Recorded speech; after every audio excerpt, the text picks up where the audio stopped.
time. We are here at Darlington. Nick Halda, Sean Griffith with you here with Speed Racing Network. How's it going tonight, Nick? It's going great. I know these drivers are going to be excited to get what I think is probably the toughest 3-week schedule wrapping up here, especially to start the season. I'll tell you what, here at Darlington, the schedule makers for the SRN Cup Series did these drivers no favors. 3 weeks ago, we were at a version of a short track in Twin Ring Montague. Then you throw them on the Chicago street course, and then you give them Darlington. So these guys are going to be ready for these 3 weeks to wrap up. Darlington always a fun track. Throwback weeks. We're going to see some great paint schemes. Have a lot of fun here tonight. Oh man, it is going to be a blast here at Darlington. It is throwback week, but at the same time, the schedule's supposed to be hard. These are supposedly the best drivers that Speed Racing Network has to offer. Absolutely, and that's one thing this league prides itself on, is throwing different tracks out there, not just your typical, mile-and-a-half cookie cutter. Let's race what everybody can race at. Let's challenge these guys and make for some great, exciting racing. Absolutely it does, but let's take a look and see who has kind of made it out of the last 2 weeks unscathed for the most part. Ryan Johnson leading the point standings. Some people find that kind of shocking because he was so good in the trucks and they wondered what would happen with him as he jumped 2 levels up into the Cup Series. Doesn't seem to be a problem for him. Doesn't seem to be a problem, although he keeps telling us he still hasn't quite figured out this car yet, so what in the world's going to happen when he does? Yeah, scary thought. scary thought. But a few common names up there also, Reese Schaefer, Joseph Causey, they're always up towards the top. Brian McAvoy, he was up towards the top last season. Ed Shearer, always a competitor as well. So a lot of popular names up there at the top, but looking at the cut line down there, you've got some people that are just scratching and clawing to get their way in. Absolutely. It's top 15 advance, so you want to hang around that cut line. Don't want to get yourself in trouble. Don't want to throw away a throwaway race early in the season. You want to always have a good, consistent finish. And a lot of times, for these points, and you look season long, it's all about consistency. Only 3 of the top 5 and only 4 of the top 10 drivers are here with the wins right now. So it shows what consistency can do. Definitely. Now let's take a look at the team matchups from last week. Barr getting a nice win because of the bye there. But Phoenix Virtual Racing falling to Gear Up Motorsports. And then you've got JW Racing taking out Yellow Stripe Motorsports, and then Rat Pack Racing falling to Tank Racing. And you see a lot of points, 95 for Barr, 90, 88 for JW Racing, and then a couple 76s in there. So you can see a lot of these teams are pretty balanced as far as their scoring going as well. So it's really interesting where you match up at what track and what team might have a little bit of advantage over another. Let's take a look and see what those standings are for the season. A couple of undefeated teams already. So Tank Racing and Gear Up Motorsports, both 4-0. They have not faced off against each other, obviously. Otherwise, there would be a loss in one of those columns. But they will face off here in a few weeks, I believe. But everybody else just they're a couple games or a couple weeks back, and they're just trying to battle for that 3rd and 4th position right now. Rack up the wins when you can. Don't try to give away an easy one. But again, looking at those total points there on the right-hand side, 2nd, 3rd, and 4th separated just by 40 points. So that's an average of, 10 points a race is what's separating those 3 teams right now. But you've got Gear Up at 4-0 and JW Racing and Bobby Anderson at 2-2. Yeah, so really got everybody's still in this thing. We're going to go Absolutely. 17 weeks, so we've got plenty of time here. We're only 4 weeks in. Tonight is our 5th week. But our matchups for this week, a couple of really interesting ones. Gear Up Motorsports with that undefeated streak going up against JW Racing, who is always tough. Yep, sitting there in 3rd at 2-2. They're looking to give Gear Up their first loss. Same thing with Yellow Stripe Motorsports, looking to give Tank their first loss of the season. Yeah, and so a couple of big matchups there, but Barr, if they can get past Rat Pack Racing, then they could be up towards the top of that leaderboard. And, of course, Phoenix Virtual Racing getting that bye, so we know they're going to be at 3-2. And that's exactly what JW and is looking at, and Barr as well. They know at least one of those 3 teams is going to be at 3-2. They want to be, not give up a game to them as well, if you will. Definitely. So now each week we do have our payouts for the weekly payouts. We've got $30 for first, $20 for second, $10 for third, fourth, and fifth place. But the big money is over on the right side of your screen, that season-long payout. Yeah, Season-long payout is the big prize that everybody's looking at. But, if you can get some of these wins along the way, it helps out as well. Oh, definitely.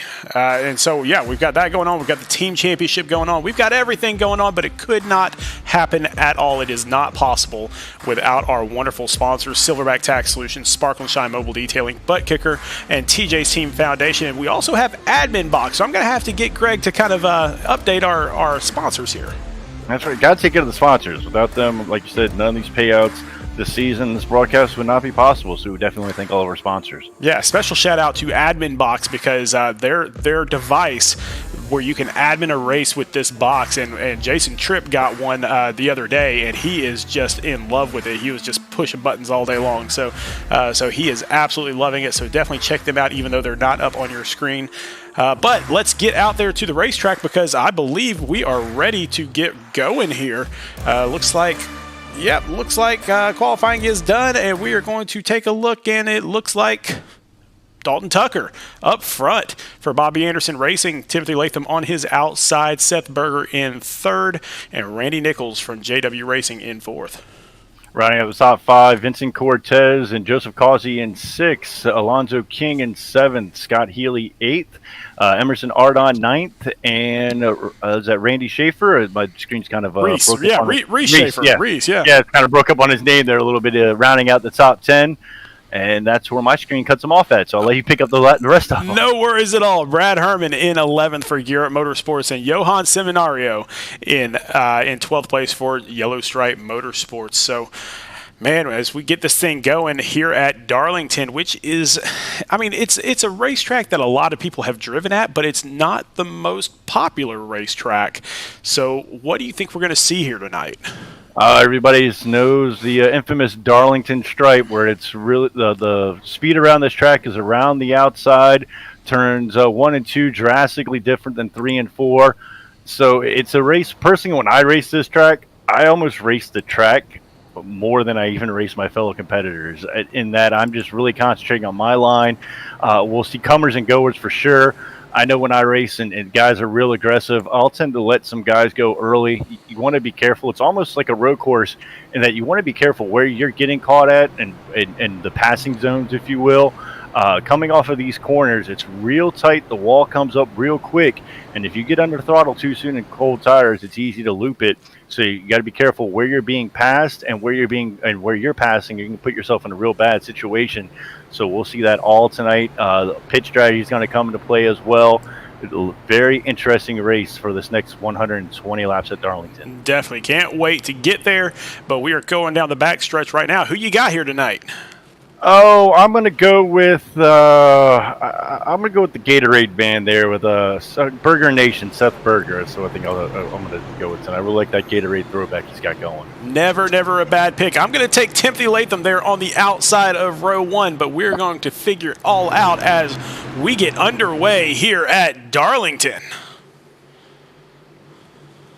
Fields approach to the Geico start zone. They have to go on green, and we have the green flag, and they will head into turn 1 with rows 1 and 2. Everybody stacked up 2 by 2, heading into 1 and 2 on the outside. Latham is going to probably have the momentum coming off the corner. Fighting up hard, though, is Tucker. Yeah, it looked like there was a little bit of a shake-up there after that first turn, so I just wanted to jump back there. But Timothy Latham takes that lead, and he is really good on the outside here at Darlington. If I remember correctly, a couple seasons ago when we were here, he really put on a show. And that's what the field's going to want to do. We're going to want to get singled out as fast as they can and not let Latham and Tucker, because with clean air and able to run away, they'll run away from the field pretty quick. These guys behind them we're going to get stacked up, get rolling, and really this is a rhythm track, especially going in where your break points, kind of dive here in this corner. You want to push back out to the wall. You're kind of diamonding these corners, and you'll see them kind of drift back down just to drift back up. And as these tires wear, you'll see him back up the corners a little bit more. But Latham now out to a 0.3 of a second lead over Tucker. Yeah, he has jumped out there. Let's go back in the pack just a little bit. Let's go to Joseph Causey here in 5th place, as he looks like he is taking Randy Nichols to the inside. Yeah, Causey's looking to the inside here, and he's going to make the pass. And I don't think Randy was putting out much of a fight, and I think that's what you'll see early here. A lot of guys are going to let some guys go out. This track really wears tires, so some of these guys are going to be saving. And like I said, we'll see comers and goers. And right now, Causey is a comers. He is working his way up to the back. Yeah, lots of movement back here in the back as we're 2 by 2 back towards the back. And that is not where you want to be on the inside of this early, because you will burn those tires. Absolutely. You do not want to fight there long, but you've got guys stacked up, 3, 4, 5 deep as one car is able to work his way into the mix there. The second car is still stuck at the bottom. Yeah, that is the number 3 of Corey Saucier that is stuck down there, and he does the right thing. He holds back and just lets him go past so he can get that outside line as well. Yeah, after a while, especially this early in the race, you just got to kind of settle in, find your spot, get back in, and then try to take these guys one at a time. This isn't a track really where you're going to get a big run and you're going to be passing 2, 3 guys at a time. It's going to be methodical, one at a time, as we're looking right now at the 43 of our points leader, Ryan Johnson, and kind of a Jeff Gordon throwback. Yeah, it's nice little throwback for that 50th anniversary car there. So good job by him, and all these guys, for the most part, went out there and did a great job doing these throwback schemes. A lot of fun ones out there, and we'll try to key in on a few of them here and there as much as we possibly can. But in fact, let's take a look at Lane Hosler, a couple spots up. The Family Network. Was it the Family Network? Is that right? And the family channel, I think. The Family Channel. That's what it was. The Ted channel. Musgrave throwback there. So nice looking car there. Good job by him. And you can see he was getting that wall approaching quick on the and outside. There's a stripe. Yeah, there's a couple Darlington stripes. As you can see, he really backed out of it. Got 2 or 3 guys underneath him, and he got pinched up to the outside. And he's the first to see pick up his Darlington stripe. The first of many, I think, tonight. Oh, yeah, I'm sure we'll have quite a few. Let's jump up here to Brandon Domain in the Sandwich Man racing car here in the number 20 as he gets past the 57 of Emerson Ardon. And is that a Miller Lite? Yeah, that's old Miller Lite. Ah, there we go. Yeah, Miller Lite throwbacks. I think we got a couple of the beer throwbacks out there that kind of taking us back to the 90s. See, half the fun of Throwback Week is trying to see if you know who each one of them is. And so it is definitely testing our knowledge. But let's head back up front. Timothy Latham still 0.3 of a second ahead of Dalton Tucker, but they have distanced themselves by almost a full second over third place Seth Berger. And it looks like Tucker right now sees that they're gaining, these 2 guys run 1-2 here. He knows as long as I'm not pushing it here, we can just keep opening up this gap, and I can make my move later if I want. But right now, he's content for these 2 to just run out away from the field here a little bit. Yeah, just like we were suspecting, for the most part, everybody has gotten lined up. Back here, we got a little bit of side-by-side racing. We've got Ed Shearer and Rob Norfleet going side-by-side as Ed Shearer is on the inside in that Sharpie car. Yeah, that Sharpie Rubbermaid throwback. Yeah, let's see if he can make it stick. Getting a little loose on the outside, so he's going to be able to make the pass, and looks like he's going to bring Ryan Johnson along with him. Yeah, kind of strange to see somebody kind of get freight trained on the outside instead of on the inside there. Yeah, you can see his brake bias. He may have gotten on the brakes just a little bit hard entering the corner there. Got it a little sideways, had to catch it before he picked up his Darlington stripe in that Cincinnati Bengals car. Yeah, very nice. And then we got a Toro Rossi car. I believe that's Adrian Schumacher there in the 82. A little Red Bull, I like it. And then let's see, we got a Mountain Dew, and it looks like an old Goodwrench. Wow, these guys put a lot of time into these throwbacks. They look great. They do. These look fantastic, man. This is a lot of fun to see all this on the next gen cars. So new cars, old schemes. Gotta love it.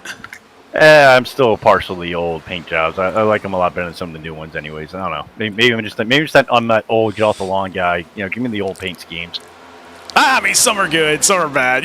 Some are boring, some are exciting. We'll agree to disagree there. It just kind of depends on the car, I think. And so, but yeah, these guys have put in a lot of work on this. And I know next week we have our throwback week for both the Truck Series and the Xfinity Series. And so a lot of throwbacks going on. We're having a great time with it. Yeah, it's always fun to see these guys get creative. Latham gets to the wall. Latham gets a little bit. Yeah, he'd been running closer and closer to that wall, and he finally tags it. And coming off the corner there, looked like, oh, I'm going to have to, my screen just froze. So I'm going to hop out and hop back right back in. I'll be right back. Oh, no problem. Timothy Latham still maintaining that lead, even though he scraped the wall there. Let's head back a little bit, back here to Scott Healy in 5th place. So a couple seasons ago, he was the grand champion here in the Cup Series, and so he is trying to work his way back up to that championship podium. But he is here in 5th place, already up 3 spots on the night.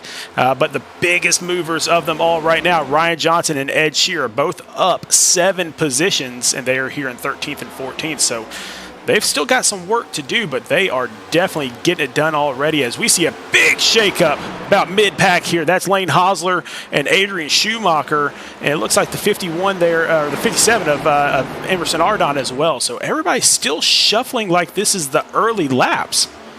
And Ardon was, they looked like they were actually 3 wide for a little bit there for a second, and he was able to squeeze to the middle. Looked like the 79 was kind of thinking about going there too, and said, nah, not on lap 15. I'll wait back here and I'll get another run. Yeah, I mean, it's kind of strange to see all that shuffling going on 15 laps into a run here at Darlington, but they are putting it all out there. They're having a good time doing it, and looks like everybody's making it stick for the most part. We've seen a couple Darlington stripes, but nothing too major just yet. No, I think everybody's getting in the rhythm. Like I said, trying to save those tires. We know there's going to be at least 1 stop. I'm expecting 2. So these guys are going to have real long runs. Expect green flag runs. You can, like I said, loop it easily here at Darlington, but one thing that happens, it's kind of one of those self-washing tracks where when these guys, if you do get loose and you slide down to the inside, the simulator kind of, you're off the racing surface. So if these guys loop it and kind of go down to the inside, it won't usually bring out a caution. So these guys are all expecting long green flag runs, want to save their stuff and be able to come back up here in a little bit and kind of keep it going, keep it simple in the early 17 laps of this 120 lap race. Well, it seems like that's kind of what Timothy Latham is doing right now. Yes, he did get his Darlington stripe. I don't think it affected the car too much, so I think he's just kind of backing down. He doesn't want to push it too hard too early, and so he just let Dalton Tucker take that lead, and he's okay with Seth Berger being right behind him. Yeah, these cars are pretty resilient. You can kind of get into that outside wall, especially at Darlington, as long as you kind of gently scrape it, just get that little Darlington stripe. We're not doing any Chastain moves around. You don't want to do any of those type of moves, but if you can gently brush that wall, you can keep it going, maybe fix up some little bit of damage in the pits. But for the most part, it's all about keeping that right front happy and not burning it up. Oh, yeah, and it's so hard to do. You just want to run. You just want to race so hard. It is so difficult to back off when you have to back off. And when you have to back off, you have to continue to back off. You have to continue to back up your braking points. One thing that happens here at Darlington, and it'll happen real fast to your tires, where is one lap you might be totally okay at your braking spot, and 3 laps later it's too deep. So you've got to know that as a driver going into it. You've got to also know, hey, I just ran hard, I just made a pass. You've got to let those tires cool down a couple of laps. It's definitely a mind game track, and you got to kind of keep that in mind. Like you said, it's very tempting to over push and overdrive these corners. The other part to this is as everybody gets even more spread out, the thought process is going through these guys' heads that, okay, this is going to be a really, really long run of a race. What's my fuel strategy? What's my pit strategy? What is everything going to come out? And as soon as we say that, of course, Randy Nichols, he spins down to the inside of the track. No yellow flag at this point, so he is able to get back on the track and get going. But I think he kind of wishes there was a yellow flag there. Yeah, see, that's an example of what I was talking about. If you loop it and go down here to the inside of the track, you're off the racing surface. You're out of the dangers of other cars hitting you. So generally, iRacing will not throw a caution, and all cautions in SRN come from iRacing. The admins do not throw the caution. So if the system doesn't think you're in danger of causing a further calamity, then green flag we go. Yeah, you can see there on the track map that he is still half a lap until he is lapped by our leaders. So still plenty of time to get back up there, plenty of time to recover from this. The leaders are not right there on their tail just yet. Now, and I don't see a lot of damage. So, like, he may have just slid it, and I don't think he made too much contact with the inside wall. I'm not seeing a lot of front end damage. You know what, let's go back and find out. Well, let's take a look at our first wreck replay of the night and find out what happened to Mr. Randy Nichols. See if he had any help here. It looks like he may have Johan Seminario there on his inside. Yeah, I had a little bit of help there, a little bit of a bump there on the inside wall. Yeah, it did make contact. Did have Johan there to the inside. Those guys did make contact. Kind of looped him around a little bit. But look how fast he's already catching up back to the pack. Yeah, and he's going to get right on the tail of Byron McDonald there, and that will help drag him around a little bit more once he gets there. A little bit further ahead, Matt Dula there on the outside trying to make a move on Aaron Gerwitz. On the inside, Gerwitz not where he wants to be there on the inside. I think he should just let Dula go away, and he will. Yeah, he's going to have to check up hard. You can see he got him below those dashed lines there on the inside of the corner. When you get down there real low, the car is either one, going to want to loop around as you throttle back up, or two, as you get back above those dotted lines, it will just throw you to that outside wall. It's a real dangerous spot to be in. He was smart to keep it under control, go ahead and check out, and get back in line and get back into a rhythm. While we were away watching that wreck replay, Tiffany Latham has fallen another couple of positions. He is back in 5th place now, so he is dropping. Not sure whether that's just burning up tires or maybe this is strategy for him. Maybe he's thinking the long run and trying to cut a stop off or something. Not really sure. He is a very methodical racer usually. And we did see him get that Darlington stripe earlier, so maybe he's fighting that right front just a little bit more and got into that wall just a little bit more than he wanted to. You can see it's kind of going through that corner. It was kind of high-low and kind of really, I guess, jittery through that corner. Not quite as smooth as we've seen some of these other guys. Yeah, I don't see any obvious damage there. That doesn't mean there's nothing there, but don't see anything too obvious. But here we go. Up front once again, Joseph Causey, Seth Berger, and Vincent Cortez all doing battle. Now, all these guys are good friends. In fact, 2 of them are on Tank Racing, and Vincent Cortez is actually on Tank Racing in another series. So they all know each other really well. I'm surprised they were fighting as hard as they were there. Strong move by Causey there, driving it deep on the inside and still able to keep his momentum and not brush out to that outside wall and make the pass. Real strong move there by Causey.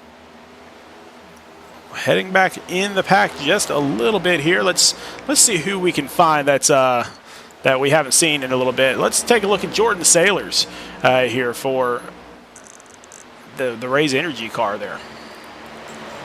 And he hits the wall. This might be the curse of the broadcast. Every time we go to somebody, we see them get their Darlington straight. It would certainly make the broadcast interesting for sure. But just behind him, looks like Brian McAvoy here on the inside in the 79. He's not going to get his Darlington stripe down there, but on the outside, Brandon Domain may be in danger of it. And Brandon trying hard to keep him down on the inside, but very strong move to be able to keep that much momentum on the inside for the 79 there, and he's going to make the pass. Yeah, Domain is one of those very, very patient drivers. In fact, his patience really gets him in trouble sometimes where people abuse that patience. And so he is just kind of sitting and just waiting for things to happen. But sometimes he waits just a little bit too long. And when he does, that's when he gets into issues. I share that as well, where you know that some of these guys might be burning up their stuff on the long run. So you hope to save your stuff. But as I heard on the NASCAR broadcast, there's a short run in every long run. And Brandon hard into the outside wall. So that's going to slow him up and go ahead and let the 61 by. But what I was saying with Brandon, I had the same problem where sometimes you'll let cars get too far out in front, and even though you're have better tires and better long run, they get too far out in front. Yeah, and so he is going to fall all the way back to 20th place. He started off in 14th, so definitely struggling a little bit here in the early run. But those that are not struggling up front, Dalton Tucker about 2 seconds ahead of anybody, and then right behind him, you've got basically 4 Tank drivers. Vincent Cortez is technically an independent, but he's driven for Tank in other places. So, Dalton Tucker getting run down by some Tanks. Yeah, Cortez will call it Tank adjacent. He's definitely runs with them, probably has practiced with them a bunch. So those guys are all lined up, and that's the nice thing about having those guys all. And we have our first pit stop. Dula Dula coming in, or yeah, that's Randy Nichols and Matt Dula both coming in, and then you've got Justin Rideout, who's already been in. He came in on lap 24, so a little bit of different pit strategy there for JW Racing. 3 of them have already pitted, and the 4th one, Drew Ballesteros, started off from the pits. In fact, he just got started 6 laps ago, so he is way behind. Yeah, I think he was having some computer issues there, so he's starting way behind, and unfortunately, like we said, probably won't have a lot of cautions to be able to make up a lot of those laps, but good to see him get back at least out there on the track, and we have another pit. So looks like some of these guys with the tire fall off are thinking it may be a little bit faster for them if they can't keep up with those leaders. Maybe if those guys are thinking to try to split this race, these guys looks like they're going to try to do it in thirds. Yeah, I mean, I don't know. For me, that's just maybe it's a hair early. I don't know. Maybe I could be wrong. That's why I'm up here in the booth. I'm not a good driver at all. I just call the races. Well, it's also a situation where if you practice a lot and you're timing it, these guys might know that as long as they're X amount in front of the leader when they go to pit, hopefully they can either stay on the lead lap or be close enough when these guys pit to be able to make it up no problem. As we've got some real good action here with the 69, the 42, and that's where those fresh tires come in. Look at him able to drive down the inside. He's going to put these guys 3 wide going into 1. Ooh, that is a dangerous prospect. Let's see if he can make it hold. He cannot. He's going to tuck in right behind Vincent Cortez. But the longer Cortez stays down there on the bottom, the longer it's going to hold up that 42 of Randy Nichols, or that 41 of Matt Dula, sorry, and the 42. I forgot. Yep. See them both there. Yeah, the longer it's going to hold both of them up, and they're going to start to get a little bit antsy with those new tires. And that's another thing about trying to pit. It's not like it's a track that it's easy to make passes, and you're going to see that where these guys are going to catch people pretty quickly, but then how easily are they going to be able to get around them? How fast are they going to burn up these new tires trying to get around everybody, and all of a sudden their pace levels off with everybody else? Alonzo King still in the pits. Not sure if that was a penalty or if he's got some serious damage from a hardcore Darlington stripe there, but Byron McDonald coming down into the pit road. And he'll make his first pit stop here at lap 36. So we've got guys coming in at 33, 35, 36. When are these leaders going to come in? And is this changing the leader strategy? Were they thinking, oh, no problem, we're going to make this, split this race in half? Well, but you can see the speed that these new tires are putting on as a 42 now, getting ready to make a pass as well. Yeah, and Dalton Tucker, I mean, he's got a 3-second lead on everybody, so I think he can afford to be a little patient, especially with these guys that they were kind of mid-pack when they started pitting anyway. So he's not too concerned about them just yet, but if more of these leaders start to come in before him, he's really going to have to seriously think about trying to avoid that undercut as much as possible. One thing we'll have to monitor throughout this race with all these different pit strategies, let's see now that was Dula, he got his lap back the hard way. Let's start, keep an eye on the scoring pylon, and once they get back and they get back their lead lap, how fast are they making up additional time around the track? Are they, going to be able to make laps up, 2 laps here? Let's see, this is a 40 of Ryan Johnson or Justin Rideout trying to make it a lap back as well. Yeah, and so keep in mind that when you do pit here, you go 2 laps down. Right. And so definitely getting that 1 lap back is good, but that's not going to help anything if other stuff happens out there. So you just kind of run your race, but you can see Michael Politis coming in for his pit stop, but Dalton Tucker's still staying out. Timothy Latham coming in. He's kind of the first of that big leader group that we've had come in there. He's probably going to have to get something fixed because he was dropping like a rock. Yeah, either he burned up his stuff real quick or has a little bit of damage that needs to be repaired. So he was one of the first leaders to come in, but like you said, he was definitely falling back. So he might have said, you know what, I'm going to jump in on these guys' pit strategy as well, because he knew he was losing a lot of time. And now here comes our leader. Yep, Dalton Tucker coming in for his pit stop, along with Joseph Causey, Seth Berger, and Rob Norfleet, and a few others here. So So definitely everybody getting towards the end of that fuel run. They didn't want to risk it too much further than that. So lap 41 out of 120. So they are cutting it exactly in thirds. Yeah, so they're looking 40, 80, and then finishing on that last 40-lap segment. So now we'll see how fast some of these guys pitted earlier. Are they going to be able to make up those 2 laps, and how fast are the leaders going to come back and catch them?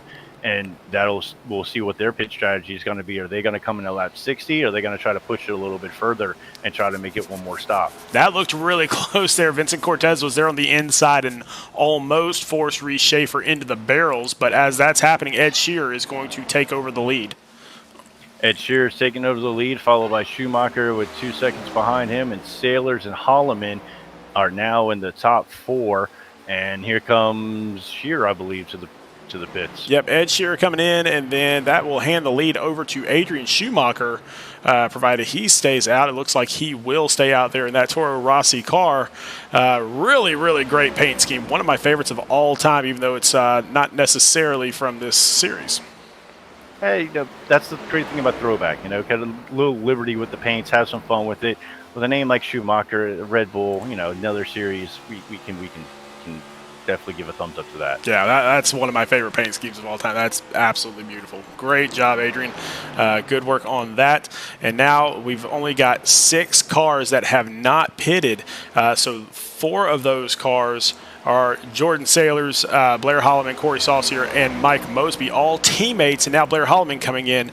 And then Aaron Gerwitz out there for Phoenix Virtual Racing. He is the last one besides our leader, Adrian Schumacher. And so he is stretching this thing as far as he possibly can, it looks like. And you can see what kind of traffic jam it makes on the track. These guys probably running, 4 seconds or so faster laps on the new tires versus these guys staying out. And you can see it really can cause a traffic jam out there on the track. Our leader, Adrian Schumacher, coming in. That'll hand the lead over to Jordan Sailors, and he will get an all-important bonus point as he crosses the line there. And so next up, Corey Saucier is still about 8 seconds behind his teammate there, and then behind him, Aaron Gerwitz. So Sailors has a big lead right now and staying out, hoping that there's a caution. And those bonus points are important because those transfer to the first round of the playoffs as well. It's not just a bonus point that you're picking up here, but also a bonus point that you'll have in that first round of playoffs as the 55 way off pace. Yeah, Jordan Sailors, I think he is just hoping and praying that there's a caution that will trap a few of these cars a lap down and give him some really good track position. Not sure how his fuel gauge is looking right now, but Corey Saucier and Aaron Gerwitz, they also are doing the same thing. They're just kind of hoping and praying that something flies here very shortly. But the way it looks right now, it looks like everybody's pretty well leveled off. So not sure they're going to get what they're asking for. No, and here comes Sailors now, and nope, that's Gerwitz. That was Gerwitz coming in. Yep. Gerwitz coming in. He was probably hoping that Sailors and Saucier were pitting, so maybe he could pick up a bonus point. But Sailors is still staying out on the track, so we know we can get 47 green flag pit stop or green flag laps. So I'm wondering if some of those other guys were almost maybe backwards, knowing they could get to some 47, 48 laps. Maybe they're trying to pit a little bit earlier and do their long run later. So, if Sailor stays on this strategy, then he could set himself up for a really, really amazing last run that he's got amazing tires while everybody else has burn-up tires.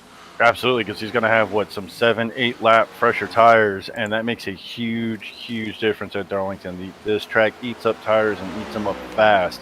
You're just constantly, every lap is falling off. Some tracks, you'll see the first 5, maybe 10 laps are consistent laps, and then you get a little bit of fall off. Then it takes another 5 or 10 laps for another additional kind of cliff or fall off. Here at Darlington, it's just a steady fall off lap after lap after lap.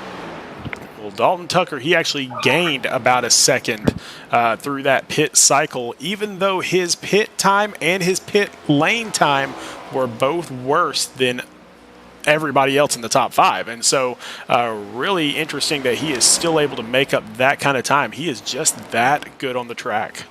It also could be a situation of where he was able to come back out on the track. It looks he's had some clean sailing here on the track for a while, And if you're somebody who's coming out on fresh tires and you get in a gaggle of those cars that are on the old tires, it could really slow you up for a little while. So that could just be an instance of where he was able to merge back onto the track versus his fellow competitors. Now, this is going to be an interesting race here. Dalton Tucker on relatively fresh tires, 10-lap old tires, and then Jordan Sailors, who just came out of the pits.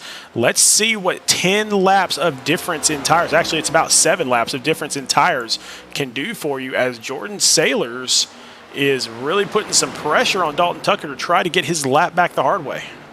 And like you said, that you can see where Sailors was running kind of towards the back of the pack, and he's able now to keep up with the leader's pace here on the fresher tires and see how aggressive he is against the leader to get his lap back, or is he kind of content just to ride here for a little bit? You would think he knows he's got the fresher tires. He needs to make this move now, make it count while he can. Putting a lot of pressure. I mean, we'll see if he can get that lap back. Even if he doesn't, and he is still the lucky dog at this point, which is good. So that is helpful for him. But he would much rather get it back the hard way and be able to go all along his way if there is a caution. But Tucker's not going to make it hard, or he's not going to make it easy. No, he's definitely going to make it easy on him. He is searching, being kind of patient, though, being smart, knowing he has the fresher tires, just kind of waiting for maybe one mistake. And one thing you don't want to do is diminish your advantage here, right? If he goes to the inside on these fresher tires and gets stuck on the inside for 3 or 4 laps, well, pretty much that's going to negate the tire advantage, but he has a little bit more speed, a little more throttle off, power off the corner here, and he's going to send it real low and make the pass. Yeah, he got a great run coming off that turn. So good pass by him. He is back on the lead lap now, but Dalton Tucker has now extended his lead by another full second over Joseph Causey. So he is 5 seconds ahead of everybody. And if at this rate, he is going to be threatening that all-time record of the distance between winners. And he looks like definitely absolutely the man to beat right now. Doesn't show any signs of getting close at Darlington. So I say that there. You said it. You had to say wow. It. I almost feel like this is Pee Wee Herman's and the Darlington Straits, the magic word. As soon as we say it, here he goes into the wall. Wow. So and he knows he has a 5 second. He's thinking to himself, run smooth, run clean, and it just shows how difficult this track is. Just lap after lap, it's changing. Your turn in's changing, your brake point's changing, and you've got to keep up with that in the car. One little mental mistake, and there you are. And for those younger viewers that are asking who Pee Wee Herman is, just go look it up. Don't even start with us. Just go look it up. Great show, man. Great show.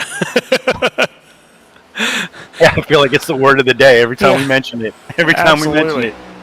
So just for your information, the largest margin of victory on an oval track in the Cup Series was 5.859 seconds at Nashville Superspeedway in Season 2 by James Holzer. And so Dalton Tucker, he is only a second off of that right now. He's definitely going to threaten that record for sure tonight.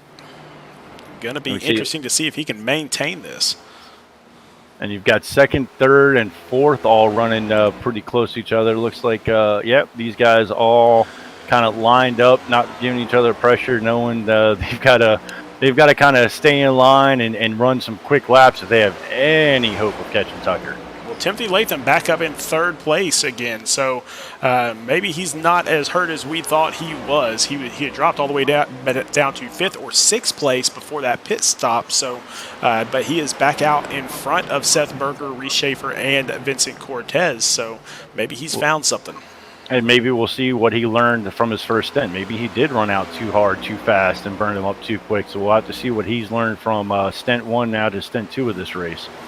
Let's check in on our points leader, Ryan Johnson. He is our biggest mover so far in this race, up 13 spots, so he has definitely learned something. And he is sitting here putting pressure, looking to like he's going to try to get a couple of more spots to make him up 15 spots. Now getting up 14 spots, making a move here on the 17. He's got the 77 in front of him. And so that will put him into 6th position, and now he is working on that top 5. But Joseph Causey is in 2nd place up here, doing everything he can to cut that gap of 5 seconds off of Dalton Tucker, but just not being able to do it. And Causey's been real impressive tonight because he's shown that he can make the inside work on a couple of passes. So we know that he's confident in this track, but he is just stuck at that 5-second spot right now. Yeah, you can see every lap. I mean, it's a couple hundreds here, a couple hundreds there, back and forth. But that lap, Causey actually gained a couple hundreds on Dalton Tucker.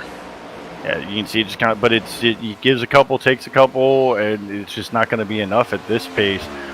So now he saw some other competitors go in at some 30-some laps. Is he going to maybe try to short pit? He's got to start thinking, what can I do? And, yep, lap 60, so now the 41's coming back in. Yeah, Matt Dula coming back in really early. And so, remember, he pitted back on about lap 30-ish, if I remember correctly. So he is coming in every 30 laps. So he's going to make this a 3-stop race for sure. Might be a good strategy, especially with those new tires each time. We'll have to see if he can continue to make up those laps, going lap down here, trying to get that extra pit stop, figuring that his overall pace is going to be better if he makes these stops. He must be really struggling, or practice. He must have been struggling in the long run there and said it's going to be better for me. I'm not going to keep these pace of these guys, so he's going to try to find a different way. If you do the same thing as the leaders and you can't keep those pace, you'll end up in the same spot anyway, so you might as well change it up and try something a little bit different. Yeah, swing for the fence. Swing for the fence and have some fun out there, because right now nothing is working for anybody except for Dalton Tucker. So it has extended that lead another 1/4 of a second. Yeah, we could stay on Dalton Tucker all night long, but all you'd see is one car. So let's jump back here. Seth Berger in a nice battle with his teammate Reese Schaefer. Schaefer's on the inside, and he's going to make that pass. Oh, and Berger is going to go up into the wall and get his Darlington strike. I'm telling you, I really think that, yeah, it's us. I think it's us. But Scott Healy backed out of that just in time, so he didn't get collected by that. So good job by Scott Healy to just stay out of the way there. He will maintain his 8th position.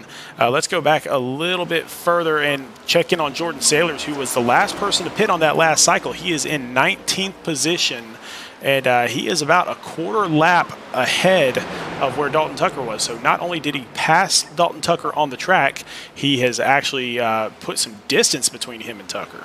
Yeah, and you can see his closing speed and the way he's able to move his car up and high and low in the corners here to get around these guys, just showing what the difference in these tires are. It's pretty drastic, as he's probably going to make short work of the 23 here, I would think. Yeah, that 23 is Scott Kalal there on the outside, and yeah, he will get past him pretty quickly. And then he will set his sights to try to catch up to Michael Politis there in 17th position in that yellow car, that yellow number 6. And we'll see kind of what closing speed he's going to have on this number 6. The yellow and black number 6, good looking paint job.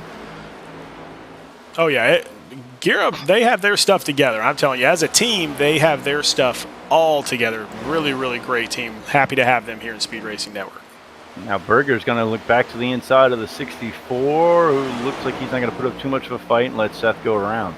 No, and Scott Healy, again, I said before, he's a champion in this league from a couple seasons ago. One of the things that he knows that some of these guys don't understand yet is it is a long, long season. If you fight for a position, and here we are fighting for 7th position here, if you fight for 7th position and you knock yourself out of the race, you could seriously affect your entire season, where an 8th place finish is going to be one of your better finishes. So just stay in the race, stay patient, stay behind them if you have to, just stay in the race. Yeah, absolutely. That's a definitely smart long game strategy. You have a couple of drop races, but you also have a couple of super speedways coming up where you can just get collected in somebody else's mess, and you always want to have those drop weeks in your back pocket just for those kind of races.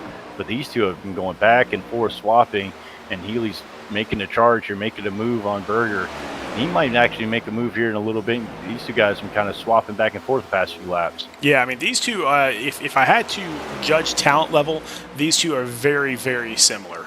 I could really see Berger being a champion in this league, no problem. Just like I could see Scott Healy going back to that title run once again. I know the overall competition level has risen in this series as well as the other two series that we have, but Scott Healy a couple seasons ago was so far and away better than everybody else that now these guys are catching up to him. And speaking of catching up, here comes the 41 on some fresher tires as he gets down the inside, gets it loose, able to straighten it back out and save it and get back in and try to make the pass. Yeah, a little scary moment there, but yeah, he will get out to the outside of that 77. So, and there goes Scott Healy. He's he was flipping. And it's not going to bring out the caution. Oh, it should. Oh, come on. He's on that inside flatter portion of the track. You really have to get out. There's a huge apron, for lack of a better term, here at Darlington. And for the system to pick you up as in danger, especially on the straightaways, you've got to come way back out to that outside wall. And he kind of was in the middle of the track when he got that thing straightened back out, but a whole lot of damage to Healy, and that's got to be frustrating. Well, let's go back and take a look and see what happened there. We kind of saw it live a little bit, but let's see what exactly happened as he was up on the wall, and I believe he got a stripe. Yep, he tags the wall just a little bit there and then just gets out of shape coming off the corner, and huge hit as he goes rolling. Yeah, just overcorrected it, trying to get it off that wall. That wall can almost be like a sticky gluing and try to keep you up there, and he just overcorrected under throttle, coming off of 4 to spot that when you're on cold tires, you'll definitely loop it, and then that even on the older tires there, he just kind of overcorrected and pulled it off that wall a little hard and got it spun around. Yeah, and that will end his night. So he will get into the pit roads. I mean, he can try to fix that thing, but I saw some smoke coming out of that engine. It is not going to work out very well for him tonight. So going back up front, here's Dalton Tucker once again. His lead has been cut just a little bit, down to under 5 seconds now. So maybe I think he might just be kind of holding back right now. There's no reason for him to fight very, very hard. But Timothy Latham, who was up in third, now he is back to 6 once again. So he is back to just trying to get this thing figured out. Yeah, it seems like it's his driving style maybe at this track. I don't know how much experience he has here, but it almost seems like he just pushes a little bit too hard on the early runs, and then he ends up kind of eating up those tires a bit and kind of falls back later in the run. So a funny thing, I just texted our main admin, Jason Tripp, to be sure that he turned full course cautions on thrown by iRacing, and he just verified with me that he did turn them on. So iRacing did not throw the flag there. So, yeah, it's kind of amazing that hard of a hit and a car actually flipping on the track will not bring out a caution. But that is what iRacing says, so we continue on. I've seen it a lot here at Darlington. It really takes a lot. It almost takes 2 or 3 cars sliding off and somebody coming back up. If it's a single car spin, it really takes a lot for the system to say, hey, this is trouble, let's throw the caution. Even a car flipping up in the air, it's got to come back out on that racetrack surface. And you can see, I believe that was Matt Dula once again. Yeah, Matt Dula just passing these guys that are in second and third place like they are just standing still, and he is going to set his sights on Dalton Tucker and try to get that lap back. Once again, he will still be a lap down even if he does get that lap back, so he's struggling a little bit. Timothy Latham coming in a little bit earlier than usual. And he came in at lap 40, ran him hard, and then it's now coming in, 36, so some 4 laps earlier than he did last time. I was kind of mentioned that before, where he saw some of the other guys pitting at lap 30. I was wondering if, given what's kind of happened to him on his long runs, if he wasn't going to come in a couple laps early, knowing that he can probably try to make it from here, as we've seen cars go with some 47, 48 laps. Yeah, maybe he can try to pick off 1 or 2 spots a little bit early in this run and try to get a little bit more track position. As Brad Herman, he decides that he's going to try to do the same thing. So is Jordan Sailors. Jordan Sailors is the last one to pit on the last cycle. Now he is one of the first ones to pit on this cycle. Wow, so he's kind of reversing his thought, and maybe he's going to try to go all the way from here, figuring he can make it on fuel from here. He knows the leaders have to pit at least one more time.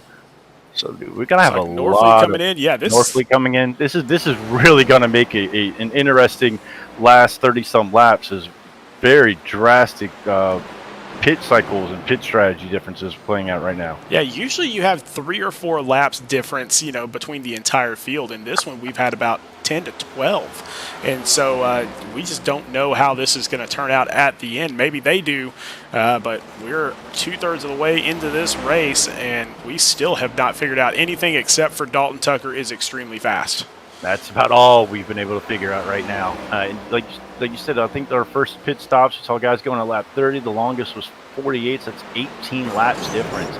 So those guys know that pit window is huge. They can go anywhere inside of there. So the 20 is now up into the wall, and is kind of nice and gentle to the leader there. Keeps up in the wall, keeps it out of the way, doesn't pull it back down and spin it around like we saw what happened earlier. Kind of nice of him to keep it out of the way of the leader. Yeah, and he definitely has some damage on that car. He rode that wall all the way around, and you can see some crinkling there on that front right on his car. So he is going to have some damage, and he's going to have to bring it down into the pits. Yeah, he's going to have to fix that damage. Let's see how long he stays in pit, see how long he decides to. I would imagine it's not required damage, it's optional damage, but how long is he going to be willing to stay in the pit to repair some of that as a 41 gets a lap back? Yeah, now again, he's still a lap down, even though he did get that lap back. So he still has a lot of work to do. Joseph Causey, the first one of our leaders besides Timothy Latham to come in. And so he is going to try to force the issue a little bit. Once he comes in, I think others will as well. Emerson Ardon following him into the pits. Yeah, trying to go ahead and short pit the leader there a little bit, make up that 5-second gap as the leader. Here he comes in. Yeah, we knew he was going to be around lap 80, lap 81 based on the last pit cycle. So he will come in and get what is projected to be his last service unless something happens. Reese Schaefer, Seth Berger, Johan Seminario, all of them coming in as well. That will hand the lead over to Vincent Cortez in the 69 car. I keep saying truck because I'm used to him being in the trucks. But, hey, the 69 car, he is out there in the lead. And I think... he is going to come into the pit. So Ryan Johnson, our leader, he could stay out there and get a point, but he's going to come into the pits as well. So Johnson's coming in. That puts, I believe, the 80 car is our leader on the track right now. The 45's coming in. Adrian Schumacher, actually. Adrian Schumacher will be the leader on the track after he passes, and he does there. So Adrian Schumacher, who was absolutely dominant. See, every time we say something nice about somebody, I'm telling you, it is so perfect. But he was absolutely dominant at Chicago last week before hitting the wall, and so he is back up front where we're used to seeing him. And let's see how long he can maintain that, especially after getting into the wall there. But Mike Mosby now will jump up into second place using this pit strategy. So good to see a new name up front, up there towards the front of the pack at least. So in that number 99 car. And let's see what the 42 there in 7th. He's a lap down. He's got his lap over Berger, I believe. Did the leaders come out? Are they a lap down or are they 2 laps down? I'm looking at the scoring pile on here. I'm trying to see if those guys are on that 30-lap strategy. Are they going to be able to put a lap on these other guys so that when they pit, they only have 1 lap to make up versus the 2 that we've seen the entire time? Because I'm expecting some of these other guys that we've seen come every 30-so laps, they're going to be trying to come back in here in another 5 or 6 laps as, wow, look at this stack up. Fresh tires on the inside, 4 or 5 fresh tires trying to get around Schumacher now. Ooh, that could have been ugly, but they did a good job getting all that stuff sorted out. So good job by all of them. But I'm trying to find... I'm not sure where our leader went there. So, yeah, looking at the scoring pile on here because I've got, unfortunately, my screen's a little pixelated, so I'm catching some of the names are a little pixelated and then how many laps are actually down. But Shearer's a lap down, Seminario's a lap down, Johnson's a lap down there in 11th. So this little strategy is going to be real interesting to see what happens. Some of these guys that were pitting with 3 laps down, if they're a lap up now, they're going to lose a lap. They'll only be 1 lap versus 2, and they'll have 30 laps to make up that difference.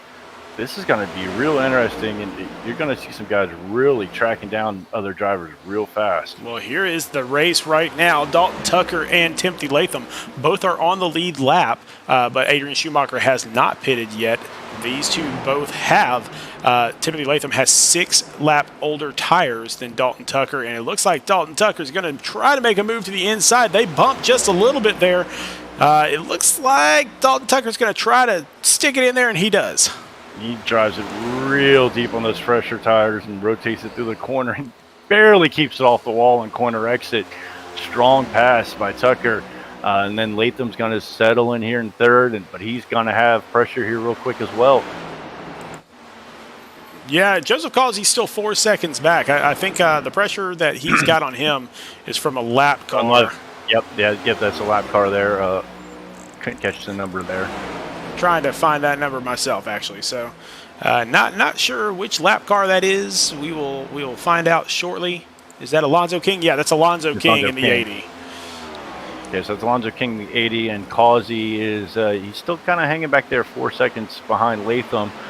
We'll see how long can keep that 4-second lead, though. We know he's real fast here the first half of the stint, but then he tends to fall back a little bit the second half. See if he can hold on for a podium finish here. Oh, Matt Dula into the wall. And so he will. Oh, he's got some damage on that front of the car. So yeah, he was trying to make some really good time around the track just to try to get some of these laps back and some of the time back. Overdrove it a little bit, got into the wall just a touch, and so he will slow it down.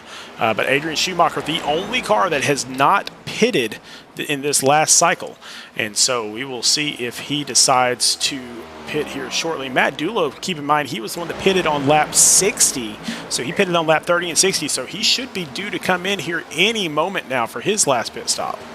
Yeah, I think what he was doing there was pushing it really, really, really hard to stay out in front of Tucker and Latham, because that was Tucker that was right behind him when he went to the wall. I think he was giving it everything he could there to stay, not lose that extra lap before he came into the pits. Well, Adrian Schumacher, he takes his last pit stop, so now Dalton Tucker will resume the lead, and he's already put 2 seconds between himself and Timothy Latham. And he's got fresher tires, too, so I can see him putting even more distance out. Yeah, now he's just got to be patient getting around some of this additional lap traffic here and just make smooth work here on the inside of the 6. Yeah, just to kind of put it into perspective here, here is the track map with just Dalton Tucker on it, and here is the track map with everybody on it, and so he has just gotten past a really big pack there, and now he's got a little bit of clear sailing until he picks up the 16th place car of Scott Kalal. So he's got a little bit of freedom here, while Timothy Latham is still going to struggle back here in the number 5. He's going to kind of struggle to get through this pack. Yeah, and even the lap traffic that the leader's going to start seeing, he's going to have just single cars. He's almost a half a lap before he runs into a gaggle of lappers, so he'll be able to pick those guys off one at a time. He's probably watching his relative, having a spotter tell him the time difference, and he'll just make methodical work here of the track, and these lap traffic cars try to catch him at the right time so he doesn't slow down too much. Let's see how fast this 3-second lead, if he can grow back up and start flirting at that record once again. Yeah, it looks like he's going to do just that, because already back up to 3.5 seconds and climbing very, very quickly.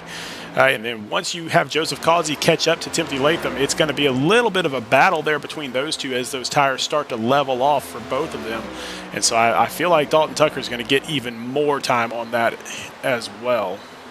Yeah, those two will battle it out for a little while. Now we'll give him a little bit more of a clean sailing in front of him, as the 10 and the 9 10 is real loose in the wall. I tell you what, coming off a 4, that has been a tricky spot all night. If you're fighting on the outside, it's proven to be a real bad spot. Blair Holloman in that Dale Earnhardt throwback for Goodwrench just put that into the wall, and he is damaged. So he is going to have to lose a few spots there more than likely. But up front, Dalton Tucker still taking care of business. Still is not caught up to Scott Kalal there on the track just yet. Here, actually, that's not even Scott Kalal anymore. So everything changes. Everything changes constantly.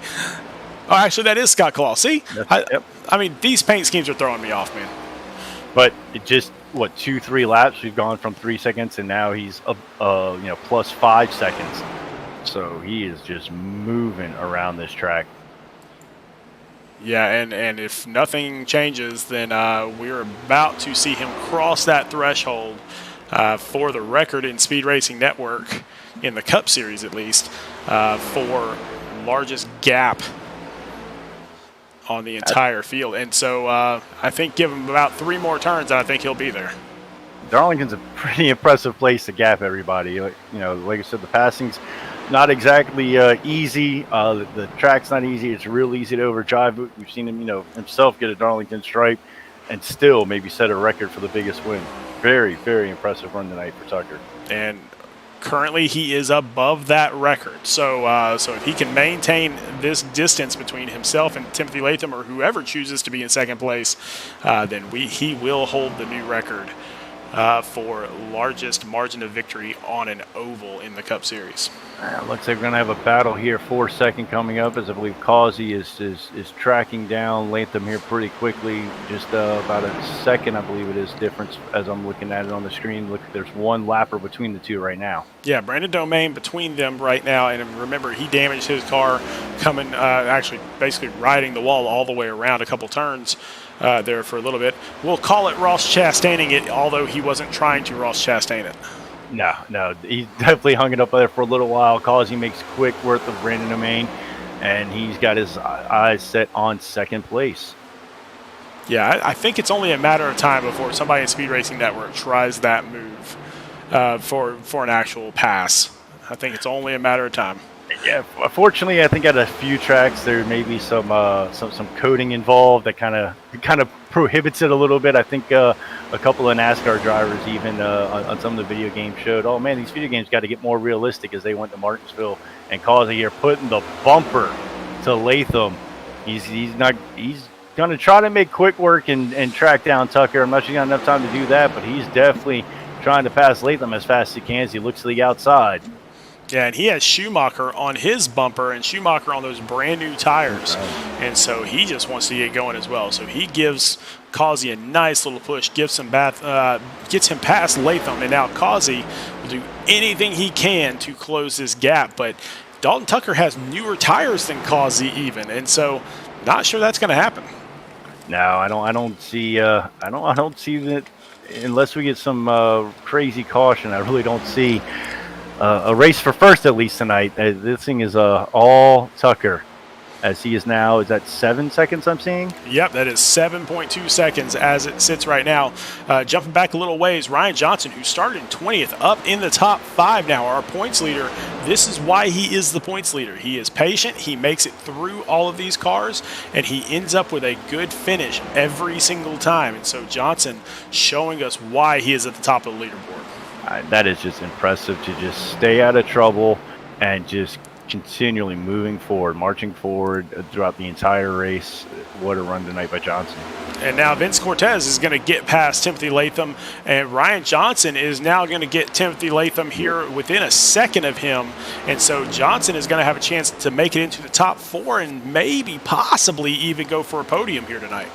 I wouldn't be surprised to see a 3-car race for second here as Causey, Cortez, and Johnson all look like they might be getting running.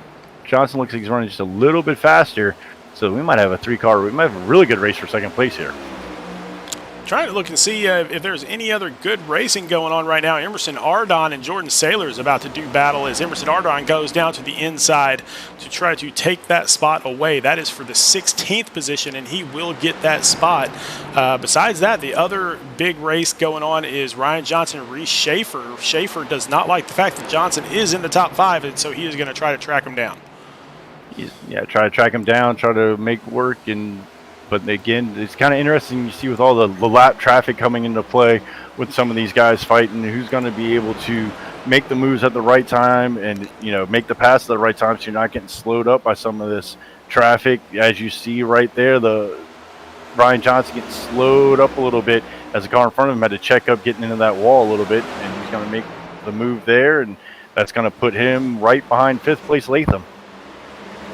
Or 4th place Latham. He's gonna, so Johnson moving to 4th. Yep, Johnson Looking going for 4th position, getting down to the inside, and it looks like he will be able to make that pass very quickly.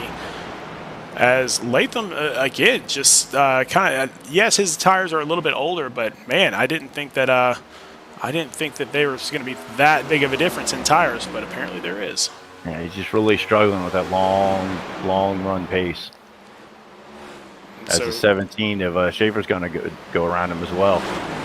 So Johnson still has 3 seconds to get up to Vince Cortez, so it might be a tall task for him. But Vincent Cortez has less than a second to get up to Joseph Causey here in the 88, so might see something interesting there for 2nd place. As Causey makes the move there, so it looks like they've got a couple lap cars for Cortez to get around, and right now Causey's in that clean air, clean sailing that Tucker was going through earlier, as he'll have about a straightaway before he reaches any more lap traffic. Is that Cortez there moving to the inside? Yep, that's Cortez back there trying to get to the inside of Jordan Sailors for passing that lap car, and now he will set his sights on Joseph Causey. Man, can I just say, what a great race here with 13 laps to go. Lucky number 13. Been really, really a great race for these drivers. I know a couple years ago when we were here, we had 4 cautions, and tonight, nothing just yet. It's not like there hasn't been tight racing. There's different pit strategies, a lot of different pace on the track, a lot of side-by-side racing. It goes back to what you said earlier with every year after year, the talent level in all 3 series at SRN is continuing to strengthen. I think, rising tide raises all ships. All the drivers are learning to run together. I think this league is making a name for itself, attracting better drivers, which are making everybody in the field that much better and making for great racing. Well, Ed Shear just passed Johan Seminario into 9th position, and so it looks like he might have a little bit of a run here to get up into 8th. We'll have to check back in on that here shortly, but this is actually the closest race on the track right now between these two, Ed Shear and Johan Seminario. And Johan's trying, but it looks like he's got a little bit fresher tires, a little bit faster pace right now. He's able to really rotate through the middle of the corners a lot faster. You see Johan there kind of drift up and really have to check up a little bit. So I think the 45, you can make quick work of the 56, so he'll continue to stretch out this lead. Well, I will tell you this, as far as the team points are concerned, we have 2 undefeated teams out there. Tank Racing, who their point people tonight would be Joseph Causey in 2nd, Reese Schaefer in 5th, and then Seth Berger in 7th. So good luck beating them this week. And then the other one that is undefeated so far is Gira Motorsports, and that's Timothy Latham in 6th, Rob Norfleet in 9th, and Brian McAvoy in 11th. So I think we're still going to have 2 undefeated teams. All right, well, you've got 2 teams with, 6 drivers making up the top 11. Yeah, that's going to be really tough to beat. Yeah, really that is just absolutely insane. In fact, 8 of the top 12 are from those 2 teams. But hey, the best one out there on the track right now is from neither of those teams. Dalton Tucker, 6.7 seconds ahead right now. So where do you think this is going to end up? We got to get to what you said, 5.8, I believe is the record. 5.859 is the record. I think he's got it. I think he's got it. It's a matter of by how much. He's going to be by a second, by 2 seconds. But I think we're going to have a new name in the record books tonight. All right, whoever his spotter is, if you can hear us, let him know. Let it all out, man. Let's go. That's right. We're racing for the record books right now, you know. Tell him keep pushing, keep fighting. He doesn't have a 6-second lead. He has just over a half a second lead. That's right. You better get going, buddy, because actually Causey closing the gap here. Causey was able to finally get around the traffic, and he's kind of in that open air, clean sailing area that Tucker just made his way through about 5 or 6 laps ago. So he's cutting it down just a little bit. He doesn't want to be a guy. He doesn't want to finish second. It wasn't his name in the record books is finishing second, the largest gap. Well, right now, I mean, he just closed the gap by another 0.3 basically. So at this rate, Dalton Tucker will just win the race. He's not going to. He's not going to be in the record books. So that's the excitement of this race right now. Is we are down to will he break the record or not? Causey doesn't want to be that pitcher that gives up the record-breaking home run. That's the truth. That's the truth. Ah. Yeah. Because he's opening it up on Cortez. Johnson still 2 seconds back there. Looks like maybe Johnson and Schaefer might have a race there for 4th and 5th. But other than that, this field really seemed to be stretched out. Yeah, the closest battle out there right now, Michael Politis and Scott Kalal back here in 15th and 16th. They are a lap down right now. So that is the closest battle on the track for a position. Actually, now it's Ryan Johnson and Reese Schaefer within 0.3 of a second here. So we will see if Johnson can hang on to that 4th place finish. But it looks like our top 3 has already been all but decided. With 4 laps to go, sitting at 6.3 seconds. So it is falling. We're looking to see if we can hold on to, 0.4 of a second for the record. And in other news out there, I mean, just looking down the list here, it looks like Phoenix Virtual Racing, all 4 of their drivers, all 4 of their drivers that are out there on the track are in 15th or worse. Same thing with... I believe it's Rat Pack. They are in 20th or worse there, so not a really big day for them. Oh, we've got a yellow flag. We have caution with 3 laps left. Oh my goodness! The 9 is sideways, right at the start finish line there. The 9 is sideways. We'll have to go back and see what happened there as he gets it turned around, corrected. Well, forget the record. Forget the record, folks. Forget the record. All right, well, let's find out what happened here because it looked like there was just kind of a cluster there. And so we'll zoom in on Aaron Gerwitz. Let's find out what happened Looks with like him. Berger. So Berger was looking to make a move on the inside of the 55, who gets up to the wall, kind of comes down a little bit on the 9. He's stuck to the inside. And the 55 kind of coming off of 4, like we said, got down into the 9, spun them, and they stay on the racing surface, and that brings out the caution. Yeah, and I want to say that was Seminario there that slid into them at the end there. So, yeah, just came off that corner. We've seen a couple of people loop it down there, so I don't think that was an issue where he just turned left into him or anything. I think that was just lost control of it, and Aaron Gerwitz was just happened to kind of be there. So but now let's.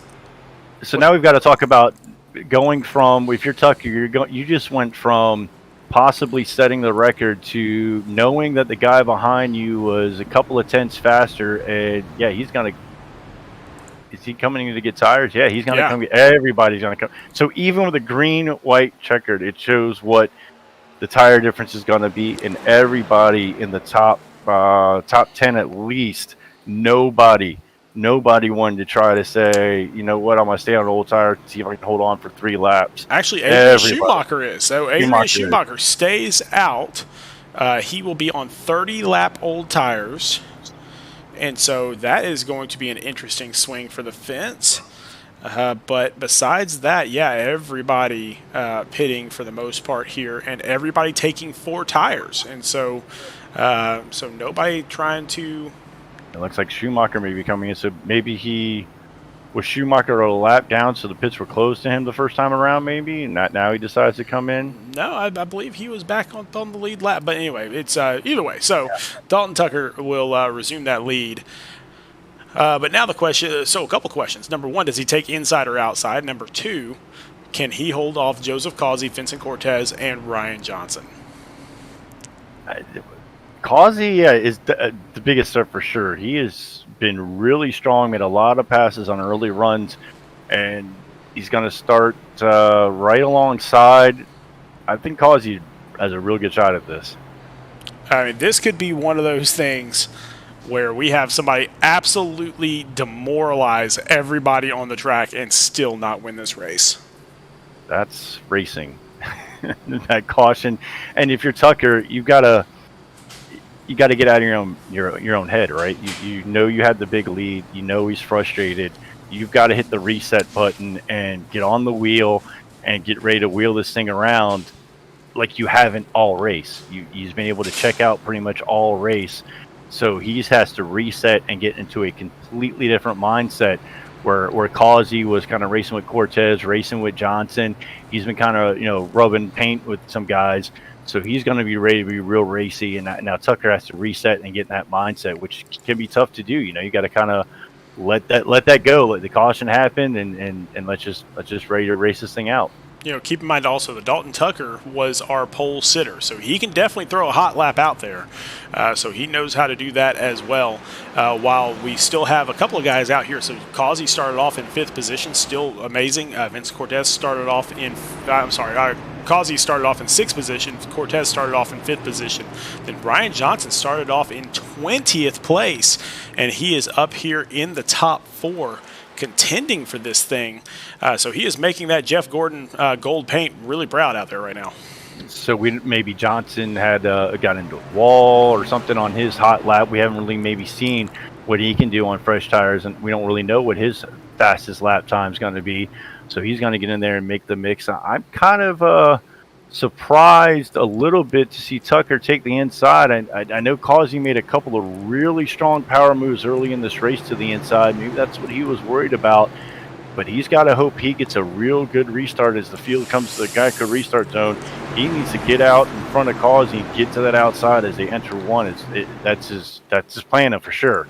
Let's see what happens here on this restart as we're in the Geico restart zone, and Tucker wastes no time. He takes off, and he will get clear of the cause of number 88, Joseph Causey. So all the top 5 all able to get nose to tail, and let's see if Causey, Cortez, or Johnson has anything for Tucker, who's already jumped this lead out to a 0.3 of a second on Causey.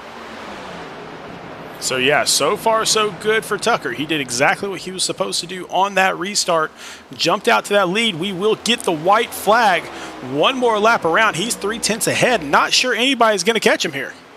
Not sure anybody's going to catch him, but we might have a good battle for 2nd through 4th here. Johnson is going to make a little bit of a gain here coming off the corner.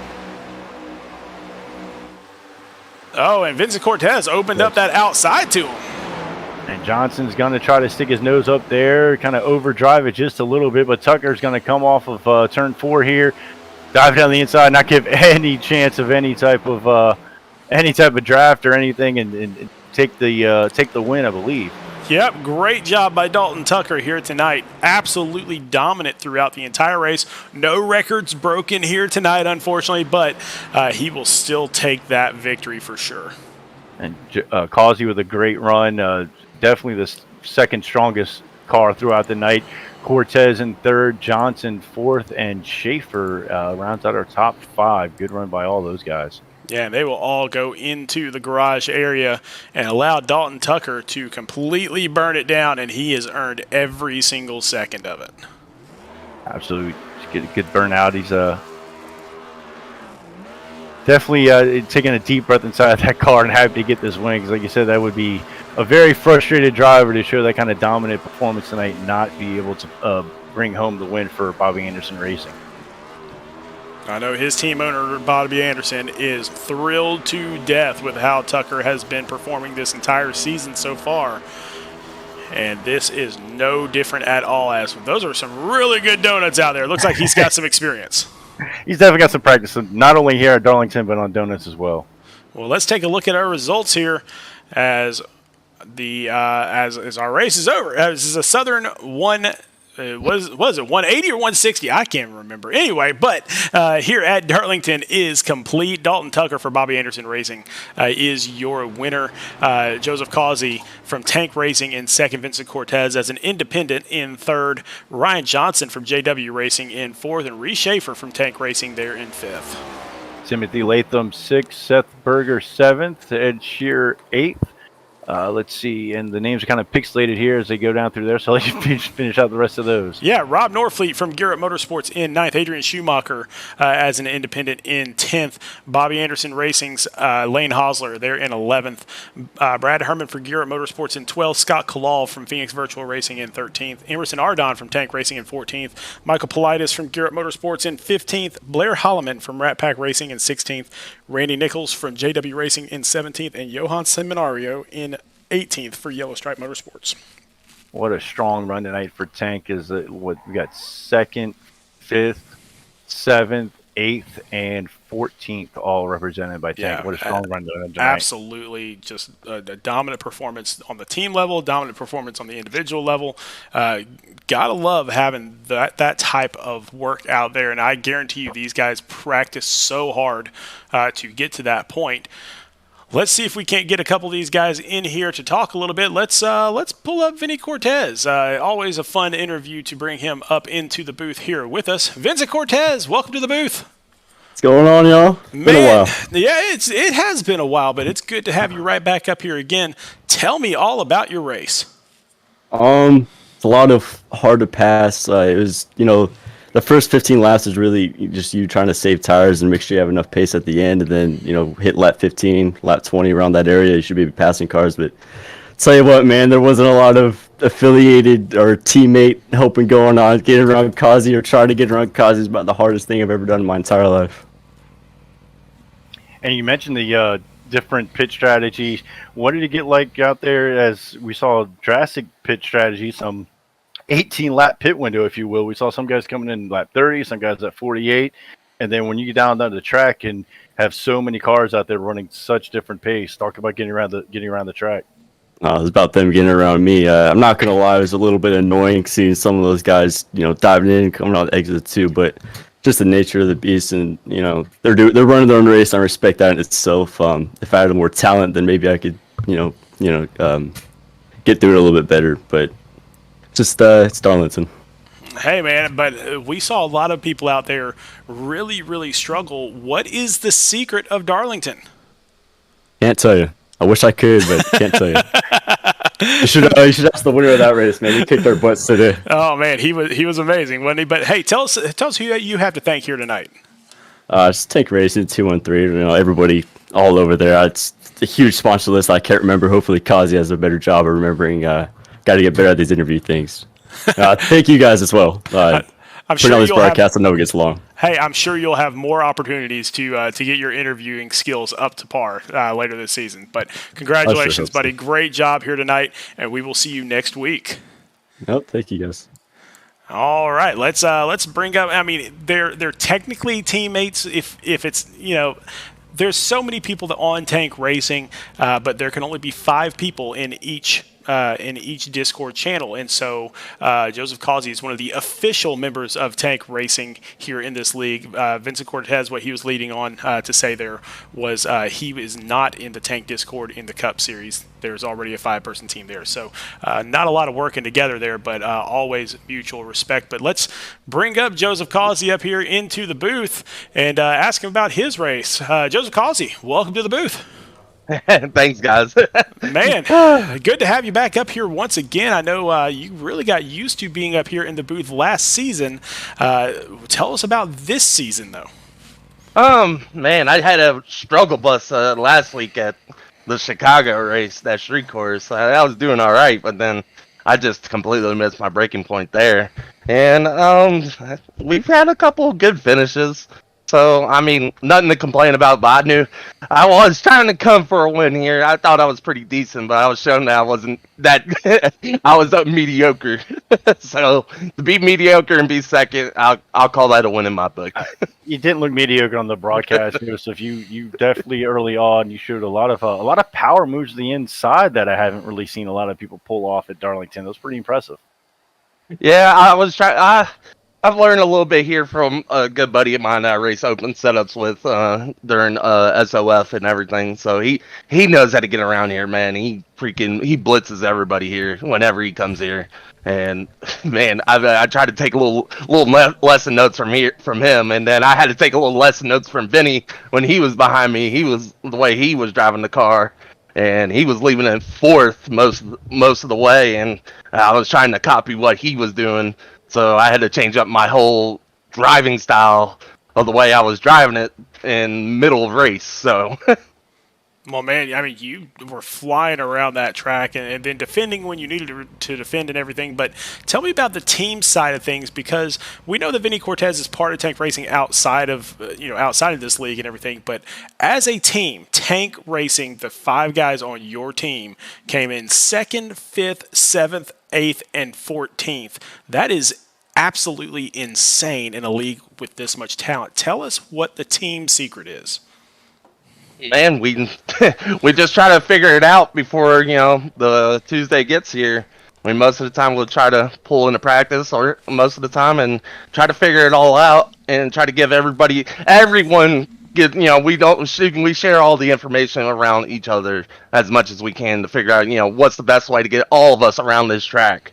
And then, we put that in the work after that, and we try not to, if we're racing each other, we try to give and take, If I have to give to my teammate, that's fine, we'll give, and then, but when we try to take, we take, when we have to, Well, man, you pulled it off, definitely. Tell us who you have to thank here tonight. Gotta thank Hunter Don Anesthesia Associates, Healthcare Billing, 213 Racewear, Invader Sim Designs, RJ Bishop Designs, and Burghart's Designs. And gotta thank Honey Press for being on the hood of that car, that tie-looking ride. It was pretty good, pretty nice to look at.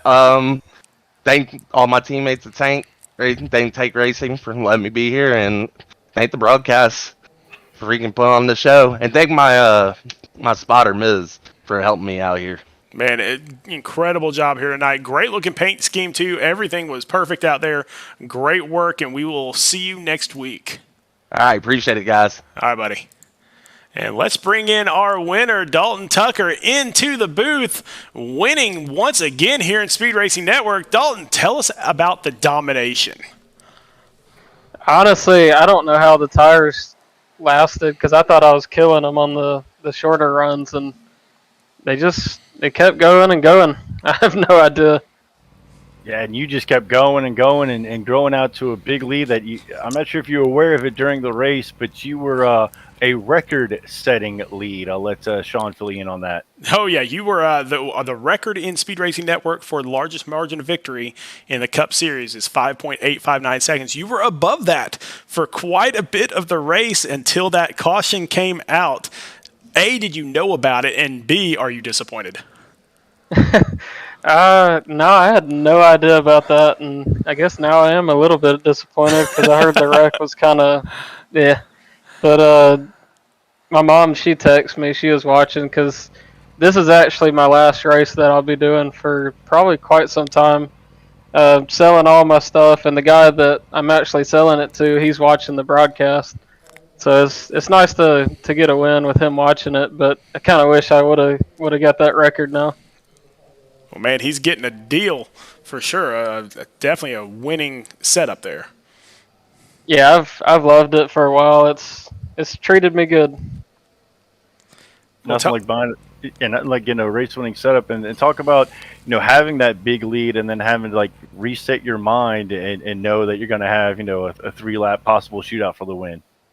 Y'all have probably done a handful of races as well, so once you get in that rhythm of old tires, and you just get in a rhythm going around the track like that, and then you put freshies on it, it's like, oh Lord, I done forgot how to drive this thing.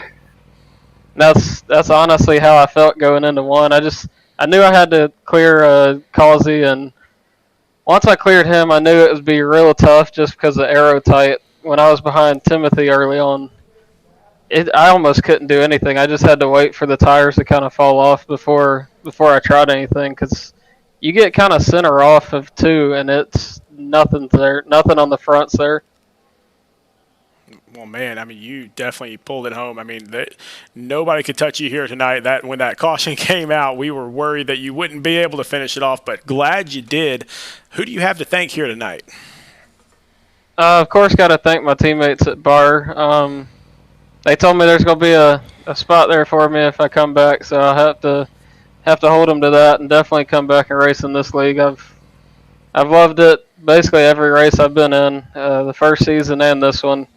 I wish I could finish it. It's just one of them things, and appreciate you guys. I can't wait to go back and watch this one, and I kind of wish I would have got the record just to kind of go out with a bang, but overall it was a great race, extremely clean for Darlington. It was not an easy track. It was tight, it was loose, it was everything. So extremely happy to go out that way, and got to give a shout out to my parents and everybody else watching it.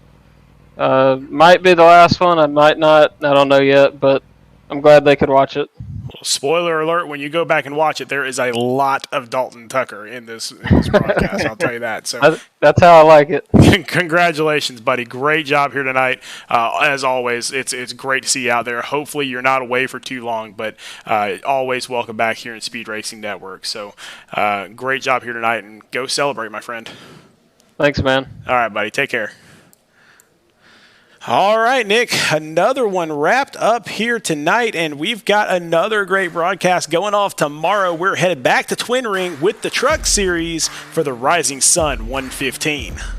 That'd be a great track for the trucks to get around on. Should be a lot of side-by-side action. Should be a great broadcast tomorrow night. Oh, man, it's always fun when we go out to Japan. I think we're one of the very few series that get the trucks out there, so they are going to have a great time trying to get it around that nice kind of flat track that runs as a mid-track, and everything's just kind of weird out there, but really, really a fun track to watch. A lot of really great racing, but definitely come back and join us tomorrow night at 8 p.m. Central Standard Time. That's 9 p.m. Eastern. Do not miss it. But for right now, for myself and Nick Halda, everybody, please remember to go faster.